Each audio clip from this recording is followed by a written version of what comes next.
I recently retired from the California Highway Patrol after 23 years of service. The majority of those 23 years was spent patrolling the southern end of Marin County, which includes the Golden Gate Bridge.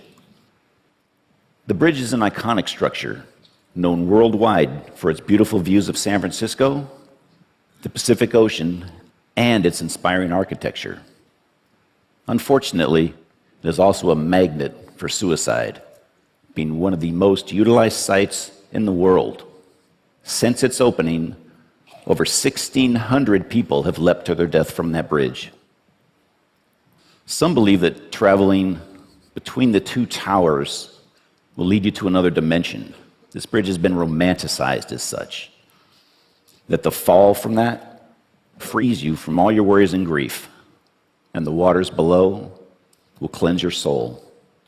But let me tell you what actually occurs when the bridge is used as a means of suicide. After a free fall of 4 to 5 seconds, the body strikes the water at about 75 miles an hour. That impact shatters bones, some of which then puncture vital organs. Most die on impact. Those that don't generally flail in the water helplessly and then drown. I don't think that those who contemplate this method of suicide realize how grisly a death that they face.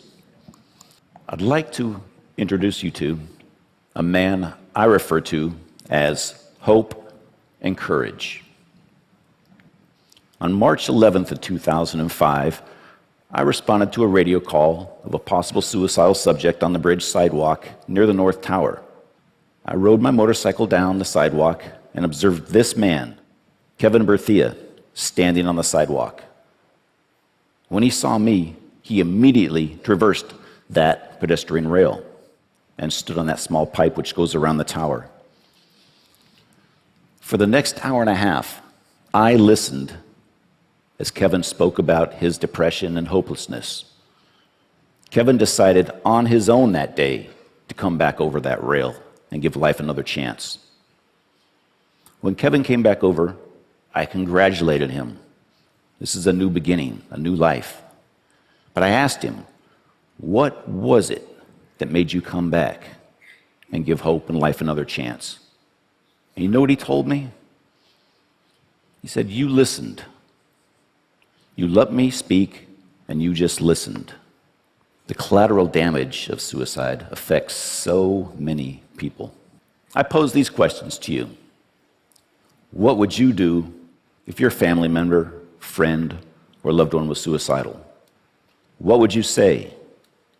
Would you know what to say? In my experience, it's not just the talking that you do, but the listening.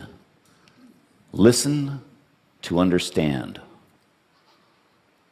Don't argue, blame, or tell the person you know how they feel, because you probably don't. By just being there, you may just be the turning point that they need. If you think someone is suicidal, don't be afraid to confront them and ask the question. One way of asking them the question is like this. Others in similar circumstances have thought about ending their life. Have you had these thoughts?